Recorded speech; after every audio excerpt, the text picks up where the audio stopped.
Recording in progress. All right, the hour 5:30 having arrived, we will call the Public Works, Properties, and Sustainability Committee to order. We do have a quorum tonight. Agenda was properly posted, and we will move to number 3, public appearances, public opportunity to speak. If there's anybody in the, before we do that, actually, we just wanted to mention that the Zoom audio has been a little iffy. If you want to watch, you can watch it on the live stream on YouTube. The audio there is working. But if otherwise, anything else we need to say about that? Or is that good? Yeah, so if you're on Zoom and we're hoping to talk, I'm not sure we'll be able to get to you. Otherwise, Paula, do you want to try talking to see if we can hear you? Can you hear us? I'm guessing that's an can't hear us. I emailed her just a moment Okay. ago. All right, well, we hope, I don't know sign language. I don't know if Paula knows sign language, but okay, we will move on to number 3, public appearances, public opportunity to speak. Is there anyone in the room that would like to speak tonight? Okay. Do you have a wish to speak form? Okay, you can come on up. I'll take that, and then you can. Do you have the wish to speak form? If you don't, it's fine. Do I have what? I have The wish to speak form? Oh, the statement's fine. It's all right. If you just want to go up and push the button. Do you want me to stand or sit? Up to you. Okay. Just remember to push the little guy that looks like he's shouting. Yep, there you go. Okay, great. Thank you very much. Good evening, and thank you for providing this time for public comment. My name is Christine Williams. As you may remember, I joined your committee meeting on January 14th. I'd like to share some follow-up comments related to Project Silver Eagle. This is a project I support. It will bring jobs and definitely economic opportunities to Dane County. My interests lie in ensuring that the roadway network around I-94, County N, and County TT is prepared safely to handle the traffic volumes and patterns that will come with a facility of this scale.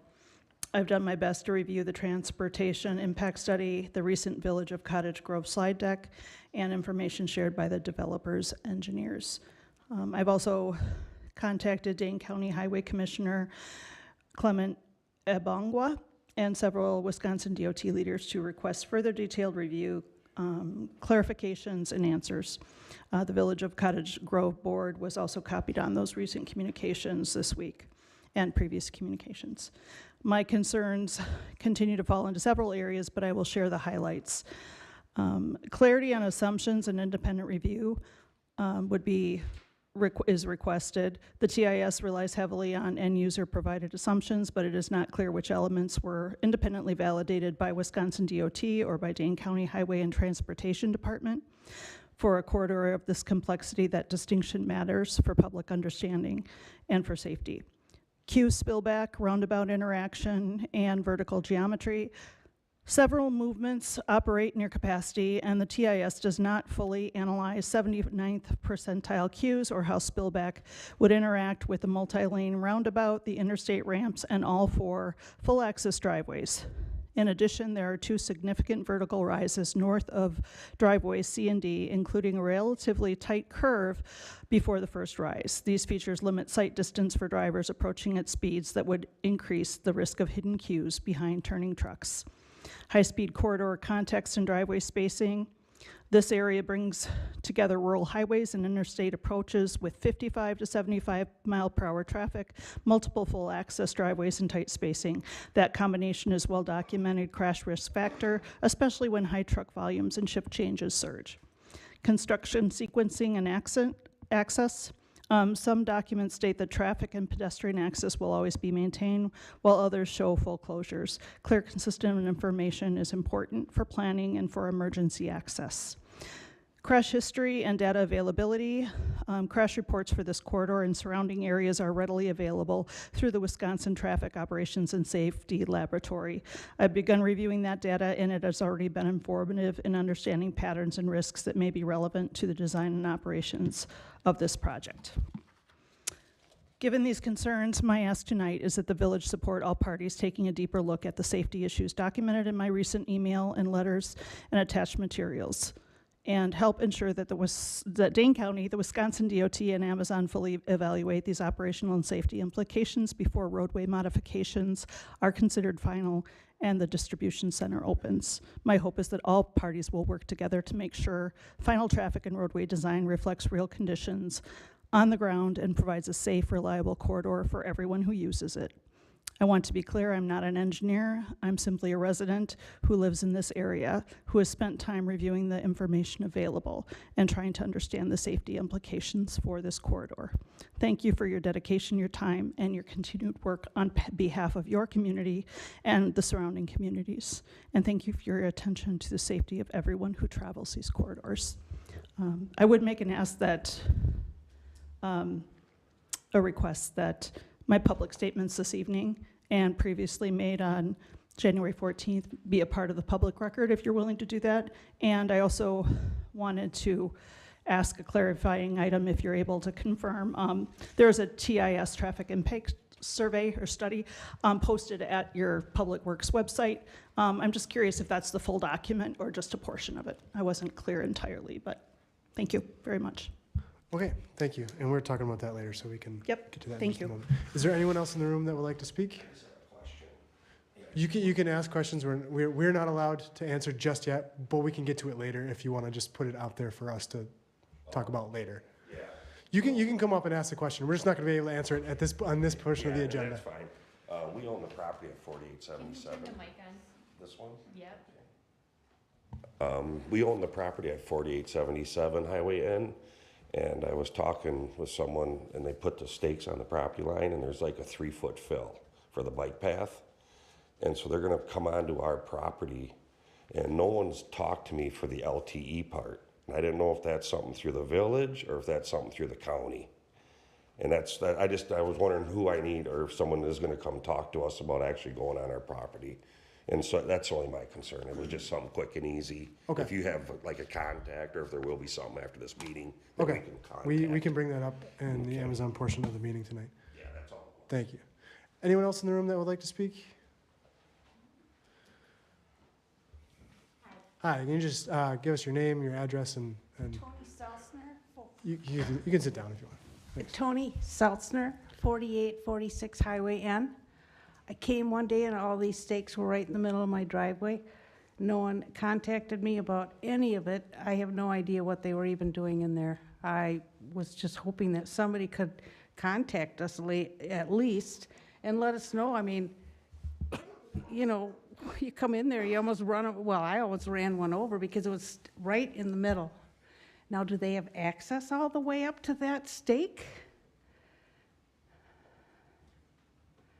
I had a tooth extracted an hour ago. Oh, I'm sorry.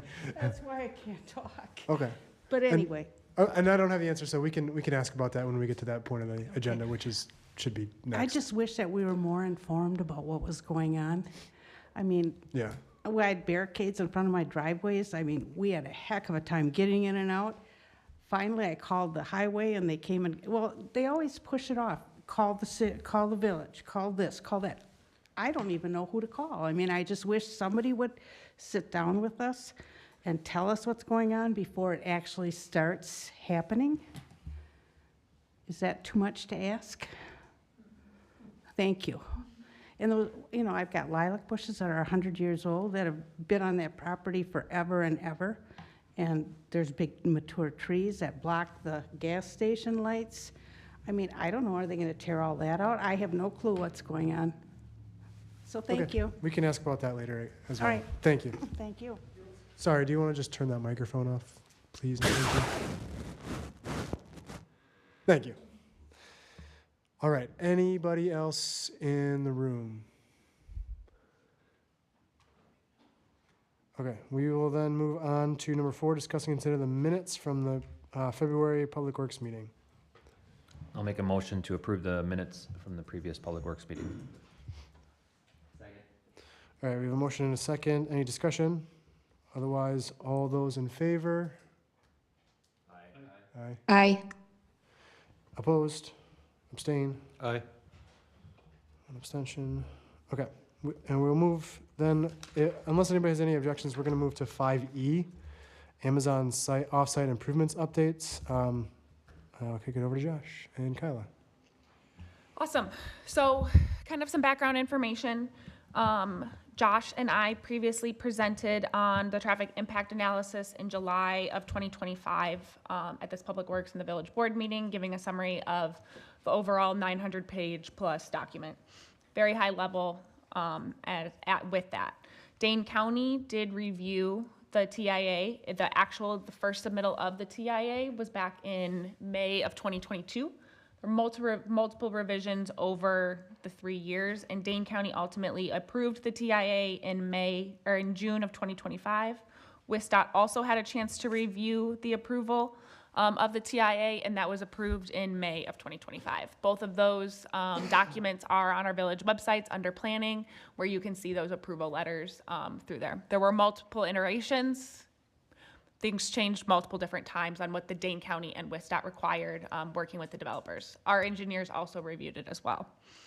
With that, what we're here to talk about today is the offsite improvements. So this is on the County Highway TT and County Highway N.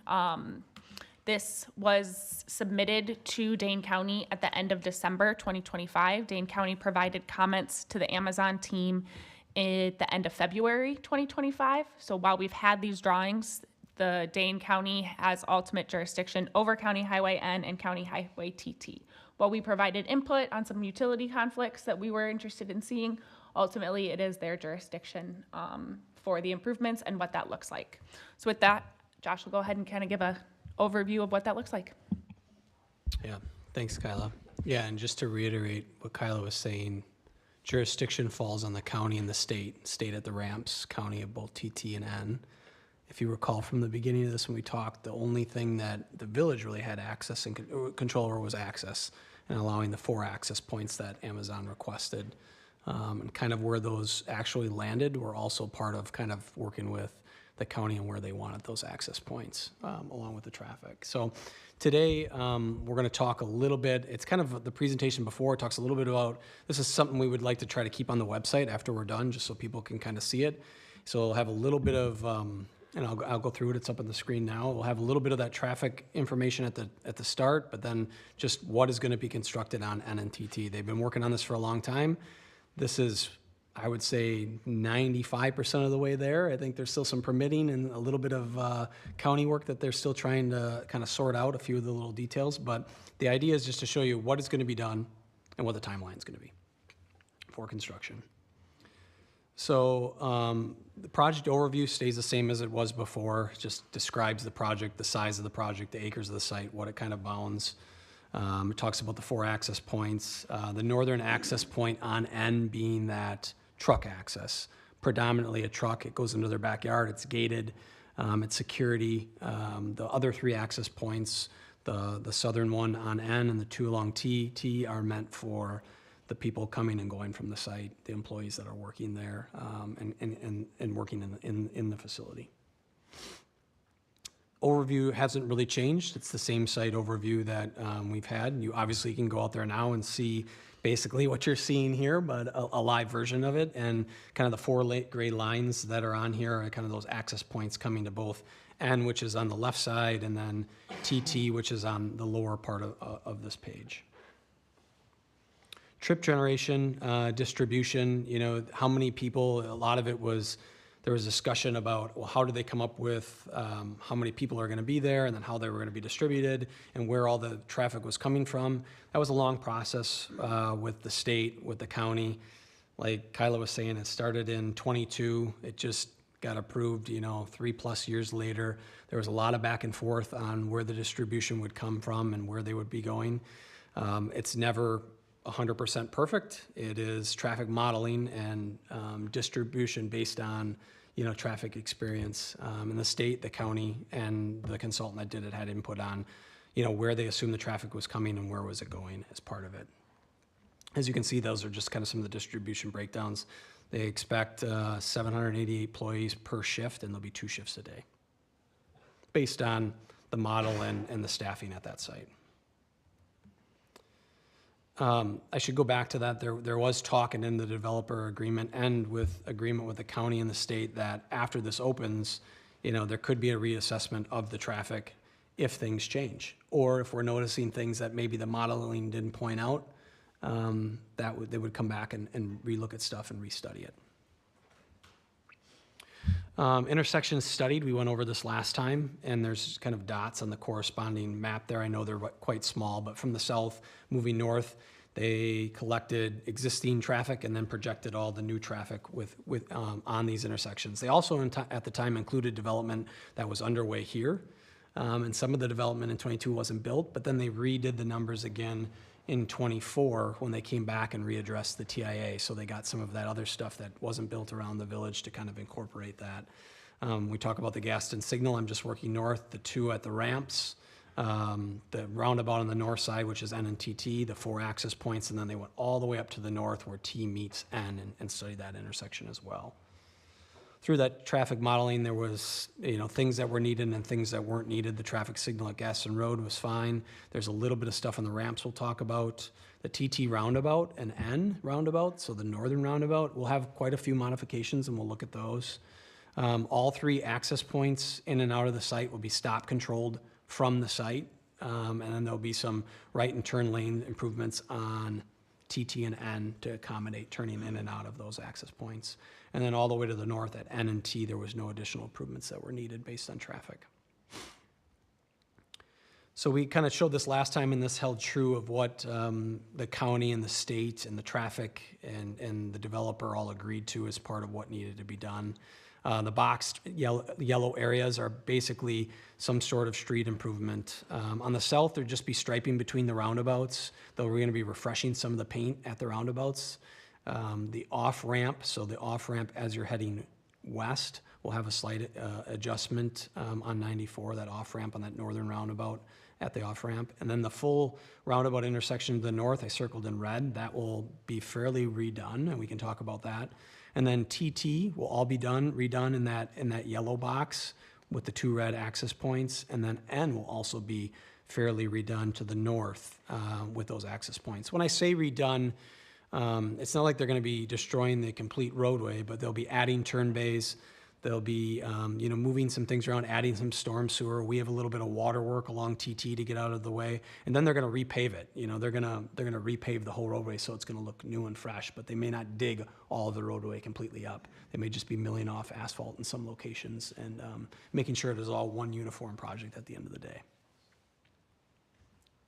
So I'm just going to step through each improvement now, starting at the ramp as you come off the interstate at that northern roundabout at the interstate ramps. So as you're coming off, this would be the off ramp. When you get down there, there's going to be 2 bays now. One of them is going to be a right only. So they're adding kind of that right only piece, and they're separating it from the through left movement there. Again, that right only is due to probably a little bit more traffic that's obviously going to be going towards that Amazon site. And then TT, I didn't zoom in to show all of it, but I showed the limits. It's going to go from Hagelin Drive all the way to the roundabout. There'll be turn bays in, left, and right at the TT at both access points. That will be developed as part of that. And then all that will be repaved. And then N, they broke it up into a couple different sheets, so I'm showing 2 different kind of sheets here. The one on the north, or I'm sorry, the upper sheet is where the northern roundabout is, and as you go left, you go to the lower sheet, it's kind of all of that. As you can see, it's kind of broken into 2 views there. They're again adding turn bays into both their access points. The one on the south is really vehicle only. The one on the north is all that truck traffic that's going to be going in and out of there, and then they're repaving that entire roadway stretch as part of the project. The roundabout, so that northern roundabout, the way this is facing is north will be to your right. The gas station would be in that kind of upper right-hand corner as that piece of it. So as you're approaching from the south and heading north, there used to be a through lane and then kind of a right turn only lane there. That's going to be now 2 through lanes. So it'll be a through left, through right, and then coming from on TT, which is the upper side of this visual, that used to be one only single lane entry, and now that breaks out into kind of 3 splits. There's two that come out of there as a right only. So there's a dual right turn lane that comes out of there. The other one is just then the left and the circulating one, the through and the circulating left. Does that make sense? The north approach stays the same. That's how it looks today. So the east approach stays the same as well. There's a little bit of different restriping, and some curbs have to move because of the way kind of the striping and the spiral in the center look. So there will be a lot of stuff that's done to it, but really only the south and the west leg there will be kind of a different kind of scenario on how it's set up.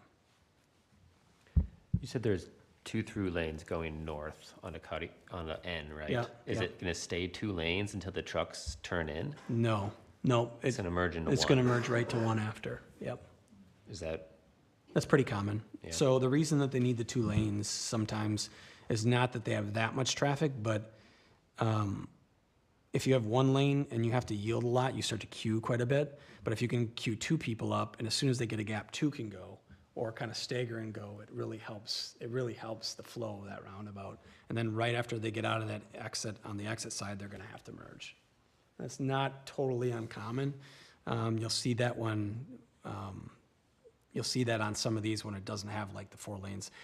Same from the north, it splits only at the entry into 2 lanes too. It's only a single lane on the north until it comes up to that roundabout as you're heading south and splits into 2 lanes. They're not making it wider there. The county, and the hard part is the county and the developer went back and forth about that a little bit, and like the traffic itself isn't needed because it's kind of a 3-lane section there with that 2-way left turn lane already, and it just, capacity-wise, it didn't really call for it. Someday, well into the future, and as Sun Prairie continues to grow and Cottage Grove continues to grow, end to the north will change. It is on the county's vision of a major arterial at some point someday. They know it's in a very important corridor to them. So, but probably not, for a little time yet.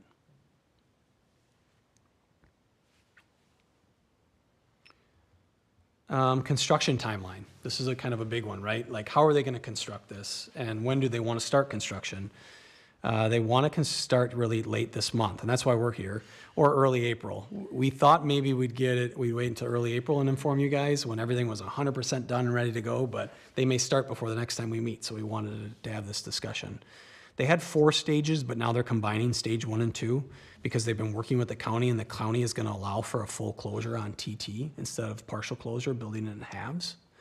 So they're going to close TT down completely.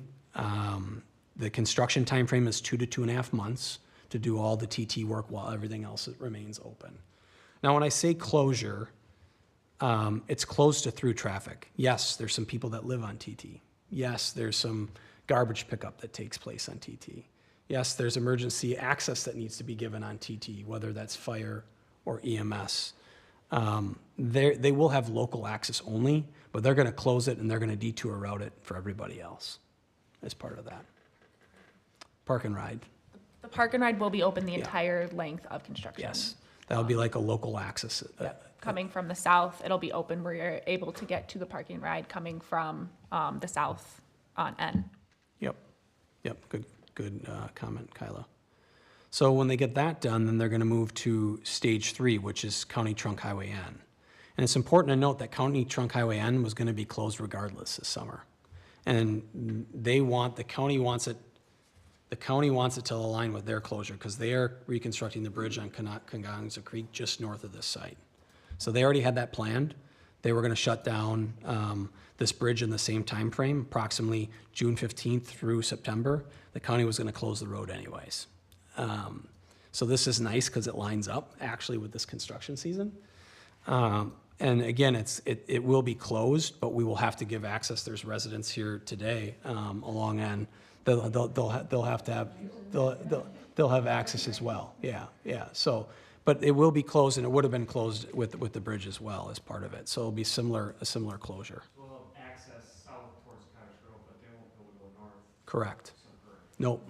The bridge will be completely closed. They won't be able to go north. They'll have to go around there. Yep. When will it close in front of our houses on N? June 15 through kind of mid-September. That is the plan as of right now. Now, these are construction schedules, right? So Weather plays into that, sometimes construction delay plays into that, but these are timeframes that people are trying to hit.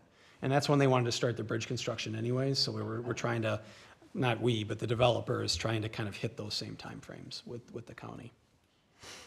And I'm saying we, I should be clear to the public, the village of Cottage Grove is not building this project. The county is not building this project. The developer is building this project as part of their development. So their construction crews have been hired to do this work. I'm saying we in the sense of, we have to answer the questions and be part of this, and this is in the village of Cottage Grove.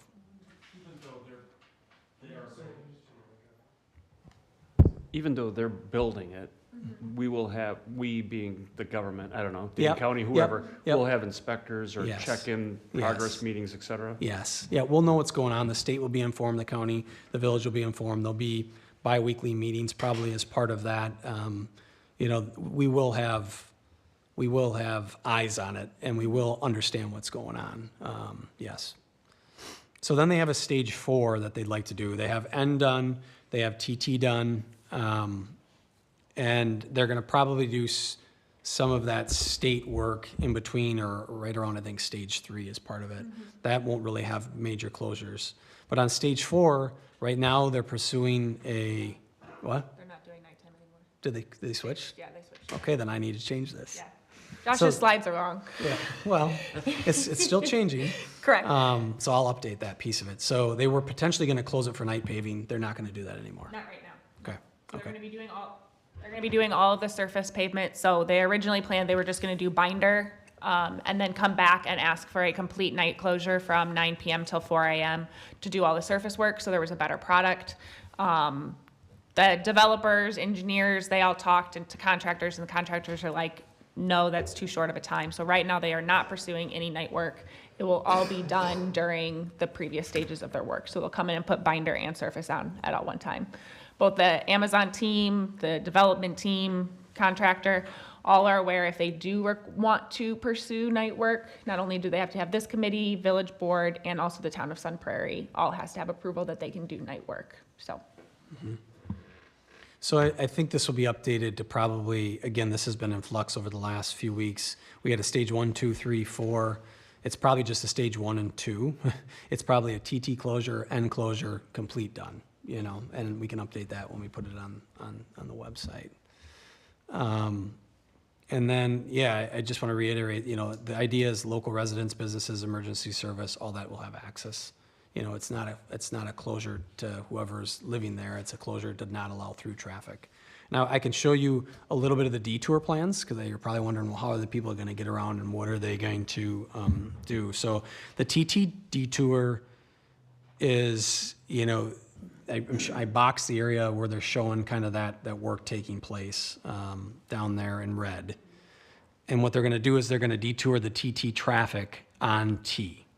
So they're going to, as you're coming on TT, they're going to direct you back to T or through T and to go around. You can kind of see that. I have kind of T highlighted in red, and there's kind of this dashing. So it's going to be directed that way from and to and from the site. And as far as N, this kind of follows what they were going to do for the N closure for the bridge, and that's just at the, when they close the bridge and close this roadway, they're going to use TT and T again to get around this site. And these are kind of just plans from their drawings. So T, T, and N to the north, where I think that's a 4-way stop today. They'll detour them around down to T and TT and then bring them back over as part of that. And that's really all. That's all we really had tonight to give as an update. Okay, so the issue of the fill and the stakes in people's yards. Okay, yeah, that's a good question, and Kyla, you probably have a response to that, but we need to get back with the Amazon team, their engineers, their contractors. We've been told multiple times that they have been in contact with you guys. Clearly not the case. So I have that written down. I will be making a note of that. They are informed that I want a communication plan. I want to know what's going on, because not only when this project is going to be going on, I'm going to be receiving a lot of calls, and I need to know what's going on. And the Amazon, their site contractor has been really great to work with. They've kept me informed on everything on site. So I will find out, and you should hopefully see someone knocking on your door here shortly. I also think, I know there's a lot of village employees that have their cards out on the thing out there. Is your card out there too? My So card if you is guys out want to there, too. grab her card, if you have any questions, I'm sure she'd be happy to. I don't want to speak for you, but I'm guessing you'd be happy to answer any questions or concerns. Absolutely. Is there any way we can get maps of what you showed us? I have no access to a computer, and If you grab my card, you and I can chat, and we can get something for you. Yeah. seriously, no one has contacted, like I said. Okay. I ran out the road one day when they came through with that sprayer, the dirt on my house. For the people. Filthy black. Okay. That you guys got to try and put the dust down. Well, they came through and they sprayed. For the people online, she's just asking about getting hard copies of these maps that we're showing online because she doesn't have access. Sorry, I didn't mean to interrupt you. I just didn't want them to hear a bunch of silence and not know what's going on. I mean, I feel like a stalker. I'm 73 years old. I'm chasing a little thing, spraying water. In my lawn, I mean, my God, Does anybody else have any? sand pit in my lawn. Oh, sorry. Anybody else have any questions or comments? I got questions on the study itself. So back on slide 3, Yep. 4, I'm sorry. So the incoming traffic off of the interstate, I understand 30%, 20% coming from County N going from Cottage Grove North, Yep. and then 5% from County TT. And how far out did the study go? So in other words, if it went like, if there's going to be a 20% increase on County N in Cottage Grove, what does that mean for N through the village? Yeah, so, I mean, so what they assumed is 20% of the employee traffic would be coming north on N through Cottage Grove, right? Right. They looked at the major intersection of Gaston, so they put all 20% of that on the Gaston Commerce intersection when they studied it. They put 20% more, they put the 20% of those employee traffic there.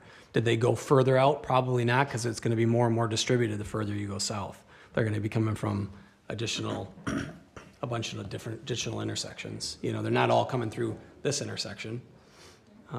They're likely being distributed further as they go throughout the So then village. do we know, like, as they're gonna be coming through from the south all the way through the village limits, the impact to each intersection, do we have to do our own study? Because we're gonna see, and I live on Heather, so I drive on Yep. Taylor. Yep, It's already hard. Yep. It's gonna be harder. right. So what can we do? or But what do we- 20% of that traffic isn't going through that intersection. I know that. But some Well, of it it's is. going up. But some of it is, It's yes. going I up. would It's agree with you, gonna yeah, I'm continue to just go up. clarifying, yeah. So we have to do an impact study, I would think, just generally on our own traffic system throughout the village. So we must know intersections that are reaching capacity just without Amazon. And so then you throw an Amazon on top of it. What does that mean then for our intersections throughout our community? And the degradation of the road, of course, as Yeah. well. That's the objective review. I'm hoping it was done as part of that TIS by state of Wisconsin and Dade County. Yeah, and it wasn't. Josh, just to clarify, when you say 20% locally from the south, that's employees in their personal vehicles. That's not Yes. big Amazon trucks Well, going through there. the Amazon is pretty much said you shouldn't see any traffic, any truck traffic from the south. And if it happens, Shouldn't or won't? you shouldn't, and if it happens, Well, you won't Then- see delivery trucks, like Yep. the Amazon guys dropping Yep. off products, but Right. you're gonna But see no, yeah. support, I don't know, vendors driving through town. shouldn't. So what's So they got a coming, light so bulb just so that needs to everybody get knows, fixed. The what's coming to electrician's this gonna take the facility, what is coming to this facility is not the people that are driving stuff to your door. I get that. It's coming in on large semi, and it's coming in bulk. Like, they're bringing in a whole truckload of books, and it's coming off the interstate. Right. That's their goal.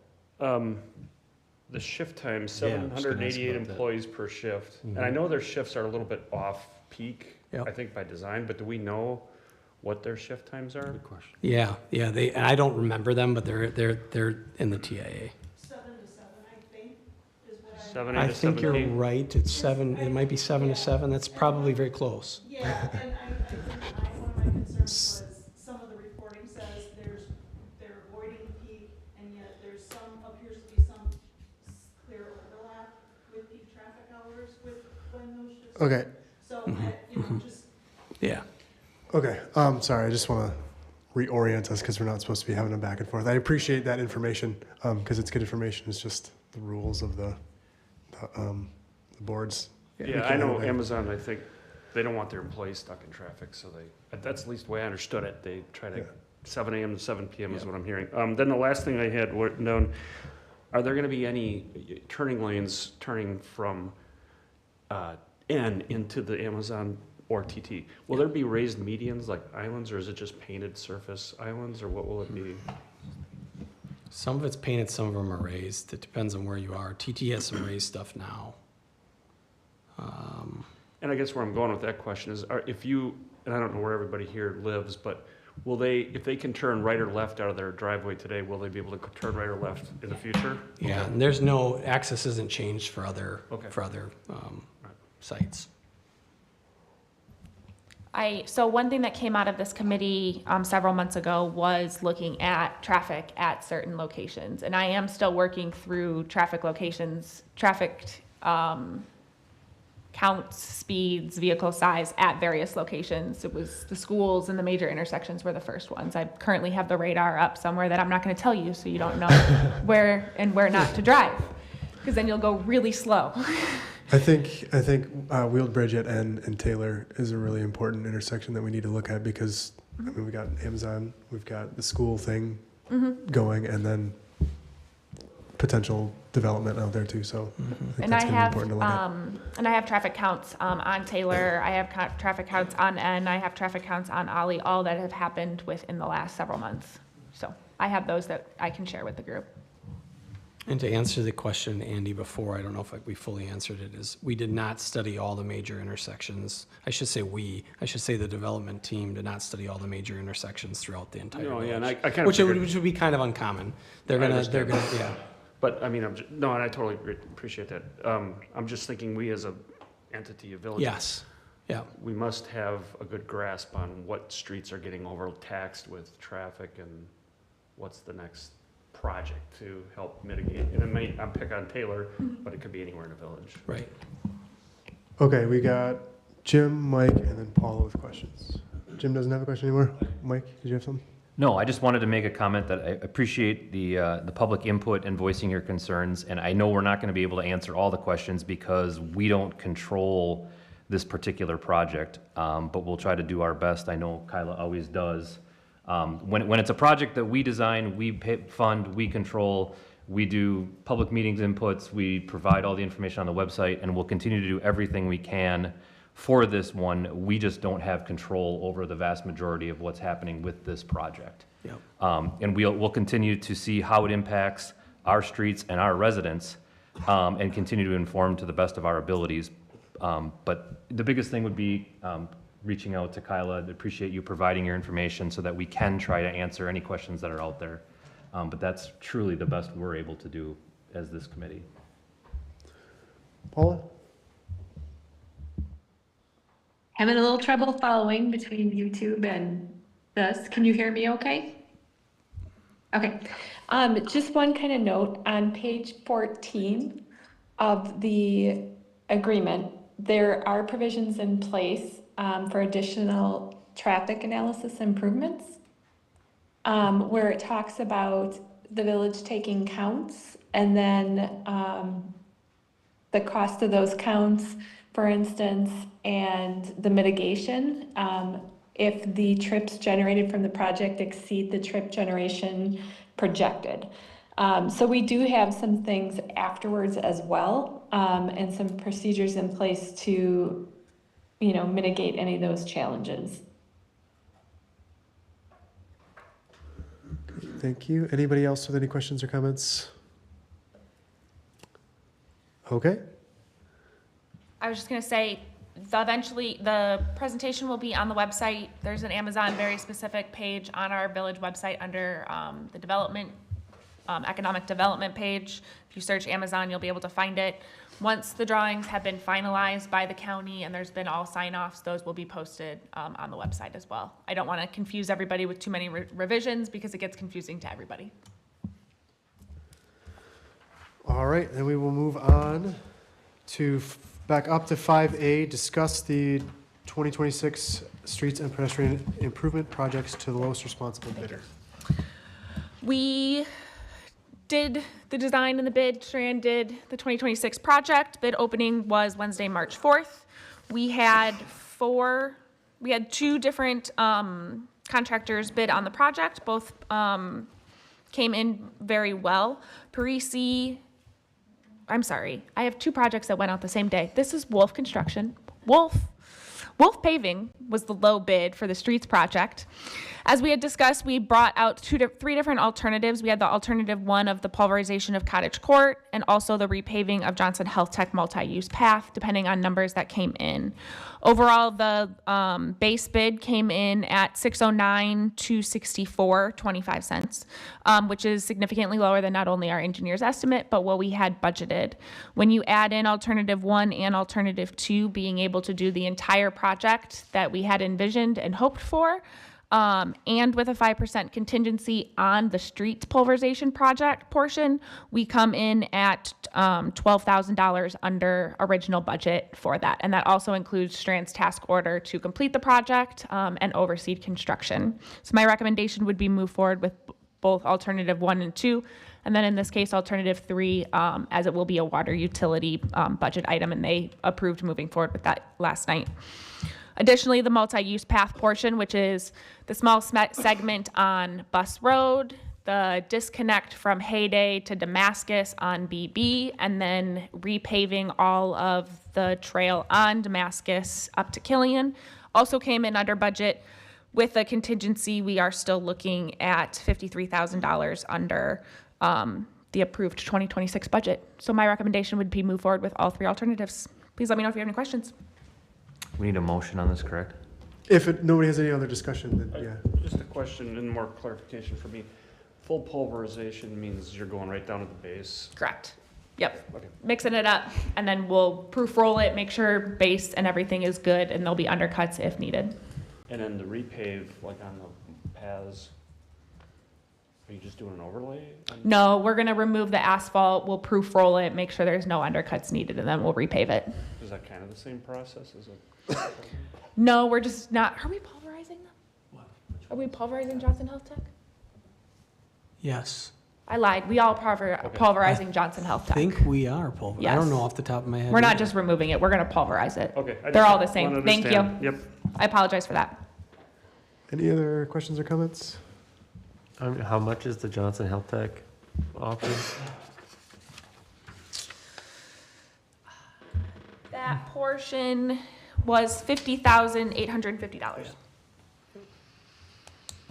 Oh, I just struggle with that one because it's a 5% section of the path that's actually bad, and just to do all of it just seems overly excessive. I mean, taxpayer dollars is still taxpayer dollars, and I know we're under budget, and it seems like an easy decision, but it's still very usable, you know? I would vote to not do that option, to be honest. Yeah, and I don't know why that's been on. That goes back to JJ's time. I think when it was here, it had been on for a while, and it's always been just kind of an item that's there. And I don't know when it first got put on or why it was addressed. I mean, there's literally a Kyle, unless you know. 20 or 30 foot section where the geese hang out. There's small little potholes. Like, if we could redo that section, There's that portion, and then there's a portion further up that also have quite a few potholes. But correct.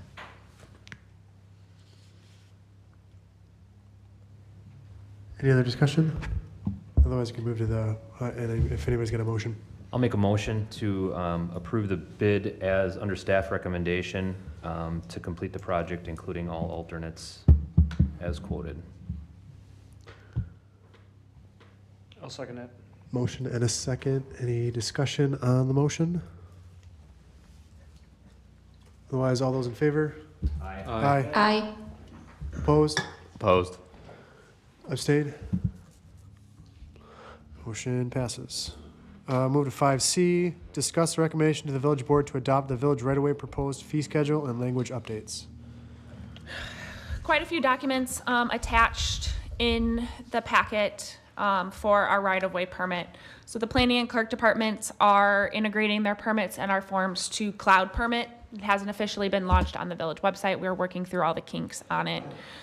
When you look at our village right-of-way permit, it is PDF, paper, old school. Everyone emails it to me. We currently do not have a fee associated with it. Also attached in the packet is a comparison of other communities in our area of what their fees are, their insurance requirements, and different aspects associated with that. Given that everything is shifting to an online platform, it was a good time to look at our right-of-way permit, look at the language associated with it, and kind of get a revamp. So a lot of the information is staying the exact same, it's just being moved onto an online platform that kind of streamlines everything instead of going via PDF and then me tracking it via email. I did a fee schedule that's included in the memo, fairly middle of the road compared with other communities.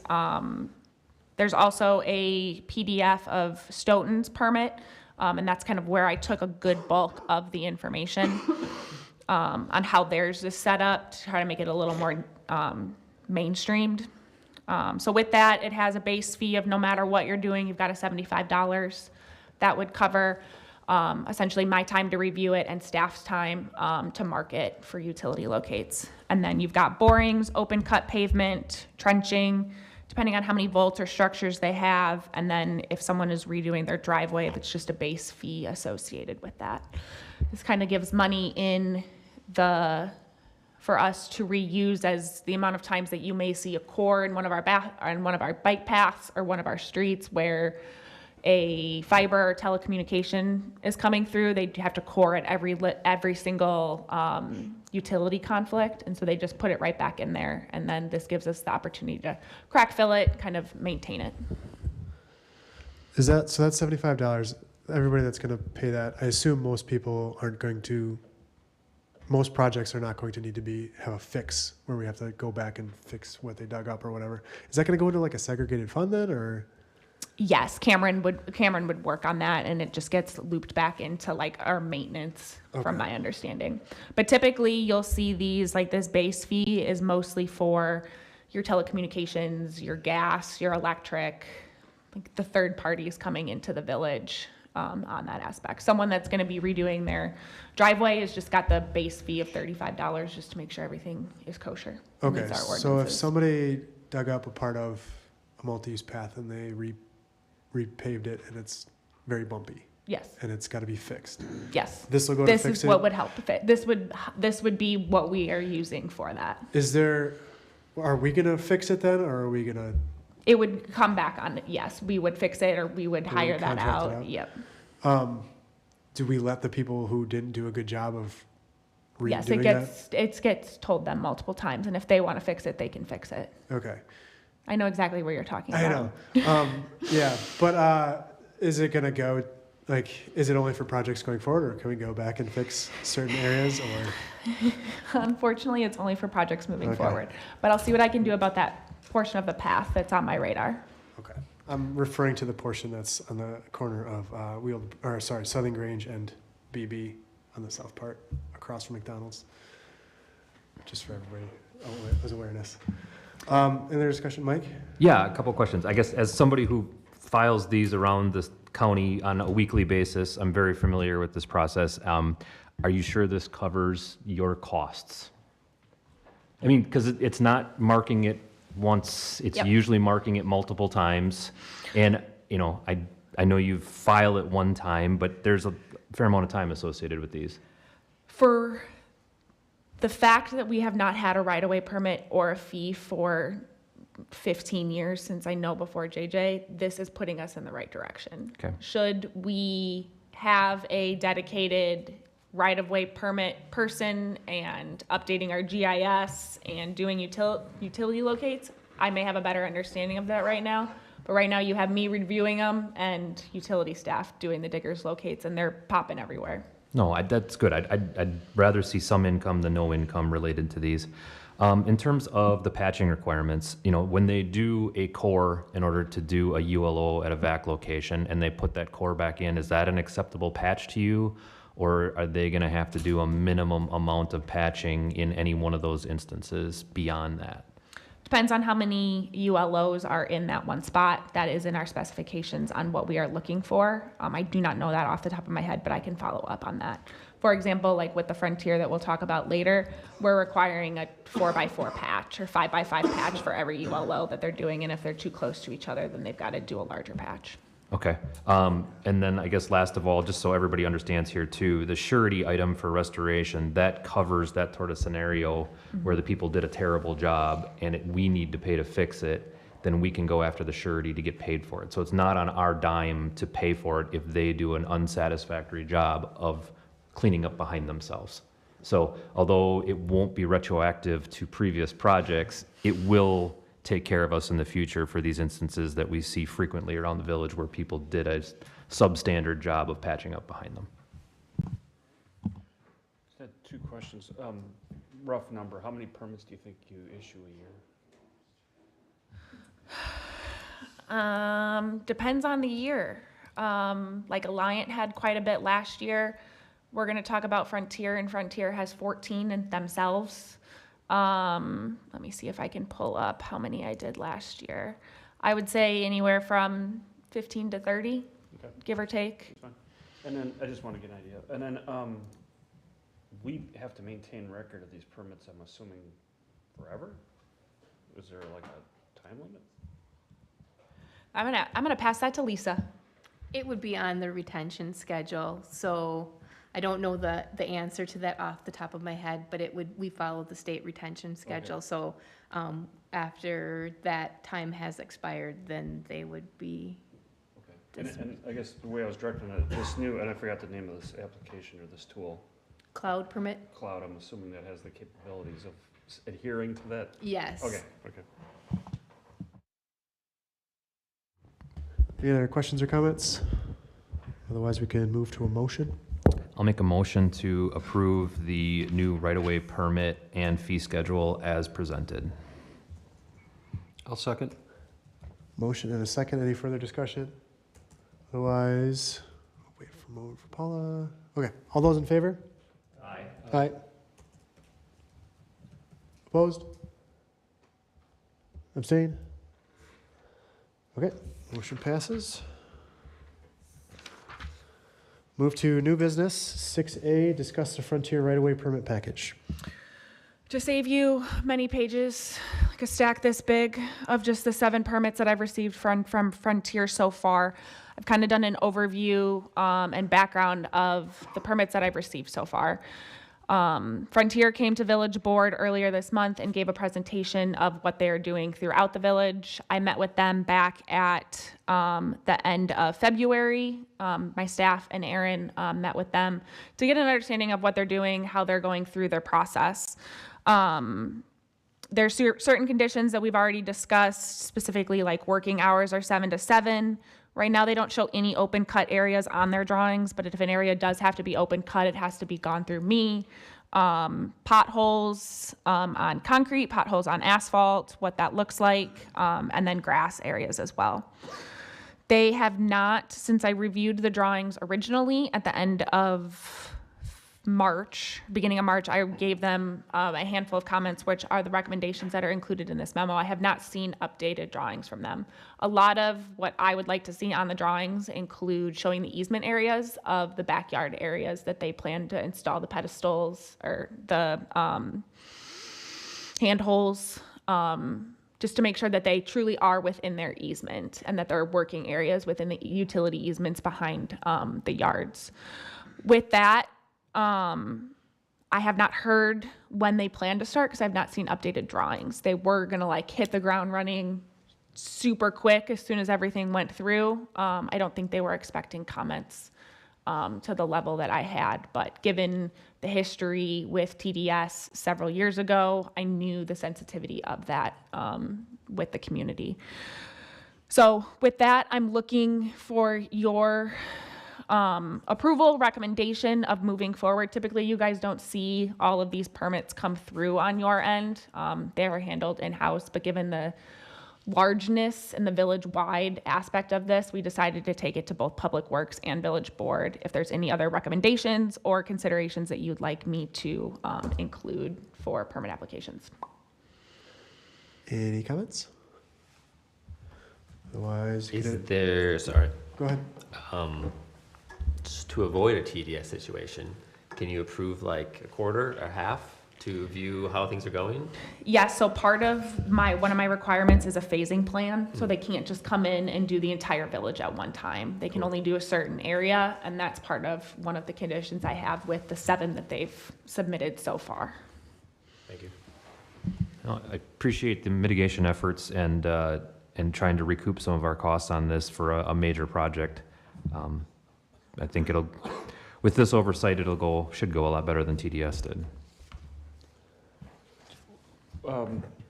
Their construction's complete. How much time do they have to restore?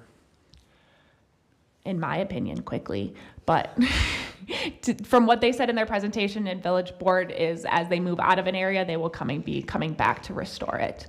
But all something that we'll be paying attention to as staff.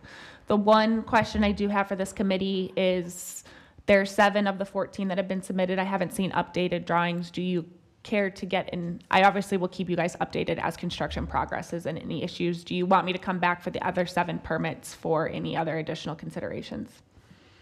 I guess I would say only if you have concerns that you'd like us to comment on, or if something changes dramatically from these first 7 and the first couple phases and how construction is progressing at that time. Sounds good. Seeing some nods about that. Okay with everybody? Okay. Any further discussion? Otherwise, we can entertain a motion. I move to approve the, I'm not even sure here, again, the permit process that you're approaching with the Frontier on I'll- number 7. Does that sound fair? That sounds good. I'll second it. With staff recommendations? Agreed, following staff's recommendations for the permit approval. That's okay with you, Mike? Yes. Okay. All right, we have a motion and a second. Any further discussion? All those in favor? Aye. Opposed? Abstain? Motion passes. All right, we will move to 6C. Discuss a recommendation to the village board for staff resources towards Sol Smart Bronze designation. This was brought to us by Nick. Cool. It's your agenda item. Yeah, it is. All right, so everyone, this is this is the sustainability committee as well. So every once in a while, I think it's just good to review some of the different sustainability initiatives that we can do. One of them is Sol Smart Bronze designation. There's a variety of different municipalities in Dane County that have done this to different levels. Monona, I know, is one that's done recently the bronze. The reason why I think this is a nice win is that it costs $0 other than having staff time to essentially work on it. It is mostly a paperwork exercise for how I view it, and essentially making sure our ordinances and regulations are suitable for essentially solar production, other renewable energy systems to come in. There is a high probability that most of these requirements are already completed, to be honest. I don't know though for sure. So essentially asking time for village staff to review these, how much work would it be to actually then achieve bronze designation? Again, we can rely on Monona. Dane County is a huge help with this. And essentially it's some ways a marketing ploy to say, yes, we are open for sustainability business. Any discussion? I think it's good. I like it. It's a pretty low threshold, I think, to get it. So I would be in favor of doing this. Yeah, I think it's reasonable to, and a great idea to take this step forward to show our commitment to it. So if there's no other discussion, I'll make a motion. To approve? Sorry, to approve and move forward with pursuing the Sol Bronze designation. I will second. Motion and a second. Any further discussion? All those in favor? Aye. Aye. Opposed? Abstain? All right, motion passes. Directors and engineers report. Don't forget to buy your rain barrels For those of you that may have bought a rain barrel last year, don't forget to hook it up. 3 years ago. Pick it up is on the 16th and 17th. Safe Street for All, we officially heard that the City of Madison has received the final signatures from the DOT. So we're just waiting our sub-recipient agreement. So more information on that will be forthcoming on next steps. We had one opening for our public works technician. His first day was Monday, March 2nd. He's doing well so far. Traffic management and stop sign policy with the official traffic map update. As of Monday, I have an official traffic map draft that I crafted over the last several months on all of the locations of our stop signs, our speed locations, our no parking areas. So working to make sure that is up to date and then working on that policy from there. On the engineering side, Quarry Ridge Phase D has some punch list items, and they have a little extension of School Road that we are waiting to see when they complete. We just did an Amazon update earlier this meeting. Heyday Cottage Grove has the bike path that they still plan on doing this spring and summer as well. And then great news for the 2025 streets and pedestrian improvements. I finally heard word from our contractor. There was a blasting malfunction, and they're hoping to get that up and running and our railing blasted and painted before the end of March. While that's not great news, it's at least news that I've heard. And then you guys awarded the 2026 project, so more to come on when that construction is. Any questions on the director and engineering report? Otherwise, any future agenda items? Seeing none, we'll move to number 9. I'll make a motion to adjourn. Motion to adjourn, any second? I'll second. Motion and a second, non-debatable. All those in favor? Aye. Opposed? Abstained? We are adjourned. Thanks, everyone.